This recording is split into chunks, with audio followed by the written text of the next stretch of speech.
بسم الله الرحمن الرحيم. السلام عليكم، أهلا بكم في قناة حكاوي تيتا المرعبة مع قصة جديدة مرعبة وغريبة من قصص تيتا المرعبة. قبل ما نبدأ قصتنا إن شاء الله بتمنى منكم الاشتراك في القناة، ما تنسوش الشير واللايك وتفعيل زر الجرس عشان ينزلكم كل جديد ومرعب وغريب. بتمنى منكم دعم القناة، ممكن تساعدوني في دعم القناة بالاشتراك فيها وعمل مشاركات لكل الفيديوهات فيها.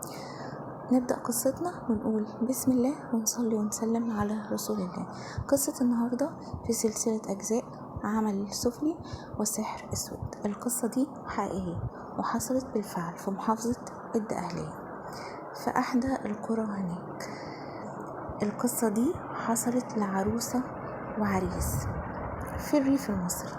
طبعا في الريف المصري الناس حياتها بتبقى منفتحة على بعض وعارفين الخير اللي عند بعض، غير القرى الناس بتبقى قافلة غير المدن، المدن الناس بتبقى قافلة على بعضها شوية ومحدش عارف عن بعض حاجة. لكن في الريف المصري الناس كلها عارفة، حياتهم مفتوحة على بعض وعارفين ده اشتغل ايه، ده كسب كام، ده عمل ايه، دي اتجوزت، دي جابت كذا، دي عملت كذا. العروسة دي القصة بتاعتها غريبة ومرعبة وبتبين مدى الشر والحقد وبتبين الحيلة الشيطانية الرهيبة اللي عملتها، اللي بتكرهها عشان تدمر حياتها وللأسف نجحت فيها.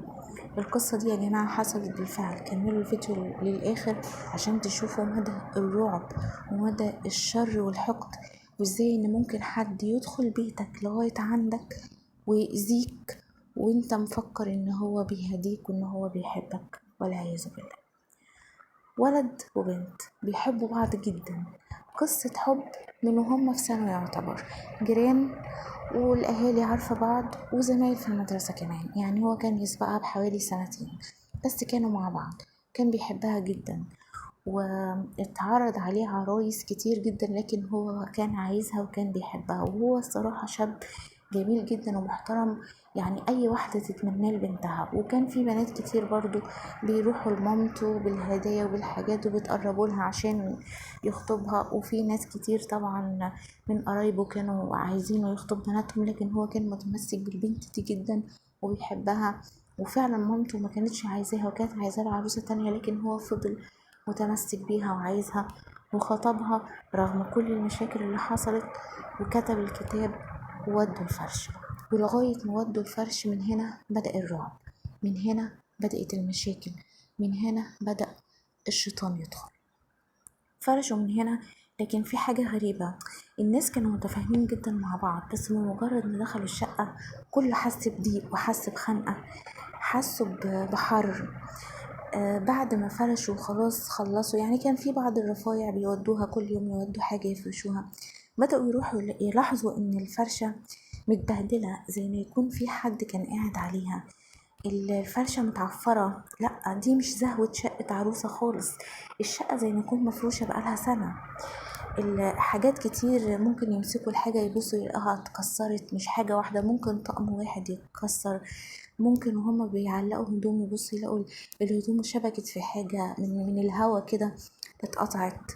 لا يعني هما لاحظوا كده بس ما حطوش في دماغهم، طبعا كانوا بيشغلوا قرآن في الشقة يعني، بس ما حطوش في دماغهم، قالوا عادي يمكن حد حسد الفرش، لان فرش العروسة ما شاء الله كان جميل جدا وكان كتير. لغاية ما خلصوا الفرح كان جميل، العريس والعروسة كانوا طايرين من الفرحة، كل الناس كانت شايفة الفرحة في عينيهم والفرحة والجو الجميل اللي في الفرح. لغاية ما دخلوا الشقة من هنا وتحس ان في 2 بيكرهوا بعض ومتجوزين بعض عن قرب دخلوا الشقة، مش 2 بيحبوا بعض ابدا، مشاكل وصريخ وعيط، ويقول لها امشي انا مش عايزك انا مش طايقك، والبنت تصرخ وتتصل على مامتها تعالي خديني من هنا. طبعا اهله طلعوا على صريخهم وعلى الزعيق وعلى التكسير والخبط، ما كانوش يتخيلوا كده نهائي فرح حب السنين ده كله والفرحة واليوم اللي مستنيينه من السنين دي كلها يبقى كده. طبعا مامته هدته اخدته عندها تحت، هي طبعا مش ما كانتش موافقه على العروسه من الاول، لكن في نفس الوقت هي عايزه ابنها ربنا يوفقه في حياته الجديده، وعايزه ان هي تفرح بيه وتفرح بعياله بقى، خلاص هو اتجوز دلوقتي وبقى معاه زوجه باسمه. اخدوه تحت. الولد لما دخل تحت عند مامته بيقول لها هو في ايه؟ ايه ده؟ زي ما يكون كان نام وفاق. في ايه؟ في ايه يا جماعة؟ انا ايه اللي جابني هنا؟ قالوا في ايه يا ابني؟ انت كنت عمال تشاكل فوق وتزعق وضربت عروستك واحنا طالعين، انت بتشتمها وهي بتشتمك وانتوا الاتنين مش طايقين بعض. قال لها انا اضرب حبيبتي ازاي؟ ايه اللي انت بتقولي ده؟ طلع على فوق عشان بمجرد ما يدخل الشقة من هنا ايه الخناق تاني يبدأ من هنا، زي ما يكون شاف عفريتة مش شاف عروسته. هنا بقى مامته واخواته أدركوا إن في حاجة مش طبيعية. مامته أخدته على تحت، راحت للبنت قالت لها يا بنتي حافظي على بيتك وحافظي على جوزك واستحملي، في حاجة مش طبيعية هنا. البنت برضو كانت عمالة تزعق وتصرخ ومصرة إن هي تطلع وتروح لمامتها، واتصلت على مامتها ومامتها جات لها. طبعا البنت كانت مضروبة وكانت متبهدلة، لكن هي مامتها برضو أدركت إن في حاجة مش طبيعية، لأن هم عارفين أخلاق عريسها وعارفين تربيته، هو مش يعمل كده. هم أدركوا إن في حاجة مش طبيعية. عشان تاني يوم الصبح مامتها تتصل على واحدة يعني قريبتها ليها علاقة بواحد يعني بيعالج بالقرآن وكده، وفعلا جابوه في يوم الصباحية بدل ما يودوا بنتهم الصباحية. جابوا لبنتهم الشيخ ده دخل الشقة، قعد يقرا فيها قرآن وقعد يبص فيها وفي النواحي وكده. قال يا جماعة في عمل في الشقة دي، العمل ده مرشوش في الشقة، أنا عايزكم تمسحوا كل الشقة وترشوها بمية وملح، وقرا آيات قرآنية وعمل كده. لكن ما وده ولا أثر في أي حاجة. لسه الخناقات زي ما هي، لسه المشاكل زي ما هي، لسه الدنيا والعة. فجاء اخو العريس اقترح عليه حاجه. الكلام ده تالت يوم الفرح. قال له بعد ما مسحوا الشقه وعملوا كل حاجه ومفيش فايده، قال له خلاص بص خد عروستك وروح اقعد في فندق كده في محافظه بورسعيد جنبهم يعني، يقعد هناك 3 4 ايام يغير جو من الشقه ويمكن المشاكل دي خلصت. وفعلا بمجرد ما هم خرجوا من الشقه، هي بتقول زي ما يكون احنا كنا ضايعين ولقينا بعض، زي ما يكون هو مسافر بقاله 10 سنين وانا اول مرة اشوفه. يعني زي ما يكون والعياذ بالله كان في غشاوة على عينيهم واتشالت بمجرد ما خرجوا من الشقة. وفعلا قضوا 3 ايام في بورسعيد في الفندق هناك، ورجع تاني عشان وهم عند مامته كانوا كويسين وزي السمنة على العسل وكله تمام ومفيش اي مشاكل ولا اي حاجة. بمجرد ما طلعوا الشقة شموا روايح وحشة، بدأ هو يبقى متضايق منها وهي نفس النظام، وبدأت الخلافات والمشاكل. وطبعا أول ما أهله سمعوا صوته طلعوا فوق على طول، جابوه ونزلوه تحت عشان هم عارفين ان هم بمجرد ما يبقوا فوق الدنيا بتولع. فهي برضو حماتها أخدتها على تحت، وربنا شاهد إن حماتها كانت كويسة وكانت في الأمر ده، يعني كانت ست عظيمة في الأمر ده، لأن هي حاولت تهدي النفوس وتدرك الموقف وتوعيهم إن اللي بيحصل ده حاجة خارجة عن إرادتهم مش حاجة بيهم. وكانت النصيحة اللي في لسانها على طول للبنت يا بنتي حافظي على بيتك، ما تديش فرصة لحد إن هو يخرب عليكي، كأنها بتكلم بنتها بالظبط. طبعا هنا الأهالي اتفقوا إن هما يأجروا شقة للولد والبنت دول يقعدوا فيها. هما ظروفهم كانت كويسة يعني الحمد لله، وربنا سترها معاهم وكان يقدر إن هو يجيب شقة. وقالوا هياخدوا جزء من الفرش، يعني مش هياخدوا الفرش كله، هياخدوا بس أوضة نوم وإن كان أنتريه أو ركنة معاهم يعني في الشقة اللي هيأجروها. هيأجروا شقة صغيرة أوضة وصالة لغاية ما يشوفوا الحل اللي في الشقة دي، وفعلا اتفقوا على كده. وفي اليوم اللي هم رايحين يجيبوا فيه حاجة البنت، أهلها أخدين يعني يجيبوا هدومها ويجيبوا شوية حاجات وينقلوا، كانوا أخدين معاهم ولاد اخواتها الصغيرين بنت وولد، وكانوا عمالين يلعبوا في الصالة بالألعاب بتاعتها. وفجأة البنت وهي كان معاهم دبدوب بيلعبوا بيه، البنت بتشده من أخوها، بيشدوا قصاد بعض، الدبدوب اتقطع. البنت طلعت تجري راحت على مامتها، شوفي يا ماما شوفي يا ماما اخويا قطع الدبدوب. فجت مامتها زعقت لها قالت لها ايه ده، انتوا جايين تلعبوا بحاجتها وتبوظوها كده قطعتوه. وراحت سألت اختها على ابرة وفتلة عشان تخيط الدبدوب، وفعلا جابت الابرة والفتلة وبدأت تخيط في الدبدوب. لكن هي لاحظت حاجة، لاحظت ان القطع بتاع الدبدوب ده قطع قديم اصلا، يعني هو مش الخياطة بتاعت المكنة، لا ده خياطة بإبرة وفتلة، خياطة يدوي. استغربت يعني ايه ده، هي اختها شارية الدبدوب مقطوع ومتخيط. قالت مش مشكلة، يمكن هو كان اتقطع في المحل وصاحب المحل خيطه كده. لكن وهي ماسكاه وبدأت تدخل القطن اللي طلع منه، بدأت تدخله، لاحظت ان في حاجة مكلكعة جوه. ايوه، لاحظت ان في كلكعة، لا ده مش كله سفينة، في حاجة مكلكعة جوه. ده بدأ يصير عندها شك كبير قوي. ايه ده، في ايه، ايه اللي مكلكع جوه ده؟ عشان تبدأ تحط ايديها وتدخل، ففعلا تلاقي حاجة جوه جامدة. قالت لأ، ده في حاجة هنا، وبدأت تطلع السفنج جوه الفايبر اللي جوه الدبدوب ده عشان تلاقي عمل. أيوة، لقت جوه الدبدوب ده عمل.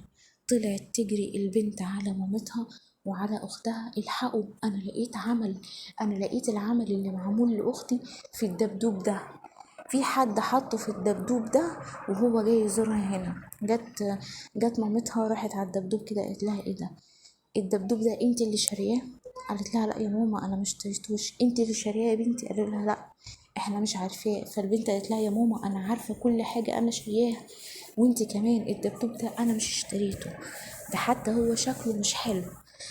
فجت قالت لها طيب خطيبك مش جابهولك هدية؟ يعني جوزك ما جابلكيش الدبدوب ده هدية وانتي مخطوبة؟ قالت لها لا مش جاب لي دبدوب خالص هدية. فقالت لها خلاص روحي ندهي حماتك روحي ندهي حماتك وجوزك عشان نشوف ايه حكاية الدبدوب ده، عشان اللي ادى جوزك الدبدوب ده هو اللي عامل العمل وعايزين نعرفه مين هو. طبعا الام اتصلت على الشيخ اللي هما كانوا جابوه يقرا، اتصلوا عليه وقالوا له احنا لقينا 1 2 3. قال محدش يمسك العمل ده خالص، حطوه في طبق ورشوا عليه ملح وانا جايه اهو، محدش يلمسه ولا يقرب له خالص. وفعلا راحوا جابوا ملح ورشوا عليه وحطوه في المطبخ. جت حماتها وجا جوزها ساعة ما شافوا طبعا السحر ده اتصدموا. ازاي؟ قالوا له يا ابني انت الدبدوب ده حد جايبهولك هدية؟ قال لا. وحماتها قالت لا انا معرفش عنه حاجة. اكتشفوا ان الدبدوب ده في حد يوم الفرش دخل وحط الدبدوب ده. هنعرفه بس كملوا الفيديو للآخر. بعد كده الشيخ جه قعد ويقرا آيات قرآنية ويرش مية ويقول أذكار ويقول حاجات، وجاب العمل ده وحطه في كيسة كده وقال يا جماعة أنا هتصرف فيه، لكن اللي عامل السحر ده من لحمكم ودمكم، من طرف العريس. وفعلا بس مرضاش يقول مين، لكن هم عرفوا ان اللي عامل العمل ده والسحر ده كان بنت خالته اللي كانت عايزة تتجوزه وهتموت عليه.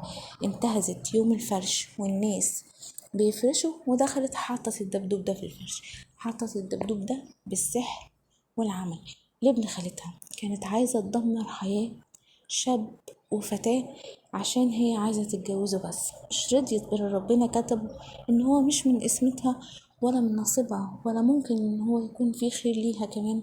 لا، دي كمان عمل السحر عشان تدمرهم، ومشيت في سكة الشيطان عشان بعد كده الغشاوة اللي على عينيهم تروح وربنا يرزقهم بالذرية الصالحة. وربنا كرمهم وبتقول لغاية دلوقتي أنا عايشة أسعد أيام حياتي مع حبيبي وزوجي. وهي بتقول الحمد لله ان ربنا نجانا من اللي احنا فيه، لكن هي زعلانة لان هي شافت ايام ومواقف مفروض في ايام فرحها في احسن ايام ما كانتش تتخيل ان ده يحصل معاها، وما كانتش تتخيل كمان ان الحقد والحسد يوصل بحد ان هو يدخل بيتك ويتأمنوا ان هو يدخل بيتك وهو داخل ومعاه شر وسحر وحسد وشيطان جايبه وشايله بين ايديه ويحطه في بيتك. القصة دي حقيقية وحصلت بالفعل. الزمن اللي احنا فيه ده زمن صعب، الحقد في القلوب زاد قوي، والحسد والكراهية زادت جدا من أقرب الناس كمان. يا ريت نخلي بالنا، نحافظ على الأذكار، ما نأملش لأي حد قوي، نقضي حوائجنا بالكتمان. بلاش ان احنا اي حاجة فعلا ان هي بتبقى كويسة لكن انت مش عارف اللي قدامك ده نيته ايه. والله الحسد بيوصل حتى بين الاخوات، واعرف ان في كتير من الاخوات بمجرد ما يتجوز وبيخلف انت مش بتبقى اخوه، انت بتبقى منافس ليه، لان بيبقى لك اطفال قد اطفاله وهو مش عايز اطفالك يبقى احسن من اطفاله. القصة دي هحكيها لكم المرة الجاية. من أخ عمل لولاد أخوه عمل وسحر عشان هما كانوا أحسن من أولاده وأفضل منهم. احنا في زمن العجب، احنا في زمن الشر، وده حصل من زمان. قابيل قتل أخوه. استنونا في قصص تانية مرعبة. ما تنسوش الاشتراك في القناة والشير واللايك وتفعيل زر الجرس عشان يصلكم كل جديد ومرعب وغريب. والسلام عليكم ورحمة الله وبركاته.